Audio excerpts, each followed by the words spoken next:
Hello hey form viewers, మన ఫామ్లో కొత్తగా పన్నీర్ ఇంట్రడ్యూస్ చేస్తున్నాము.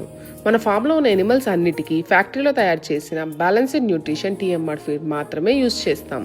మేము దేశీ ఆవు పాలని ఉపయోగించి పన్నీర్ తయారు చేస్తాం. దీనివల్ల అనేక హెల్త్ బెనిఫిట్స్ ఉంటాయి. మేము పాలను చాలా హైజీన్గా కలెక్ట్ చేస్తాం. పన్నీర్ మేకింగ్ ప్రాసెస్ ఎలా ఉంటుందో చూద్దాం రండి. ముందుగా ఫ్రెష్ మిల్క్ని తీసుకొని ట్రెడిషనల్గా కట్టెల పొయ్యి మీదే హీట్ చేస్తాం.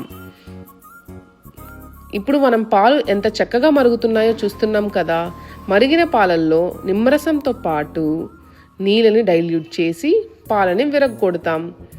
పాలని ఒక 5 మినిట్స్ పక్కన పెట్టుకొని అలా విరిగిన పాలని పన్నీర్ మౌల్డ్లో పోసుకుంటాం. అలా పోసిన తర్వాత ఎక్సెస్ వాటర్ని డ్రైన్ చేసి పన్నీర్ మౌల్డ్లో ప్రెస్ చేసుకోవాలి. దీంతో చక్కగా ఫ్రెష్ పన్నీర్ తయారీ ప్రక్రియ పూర్తవుతుంది.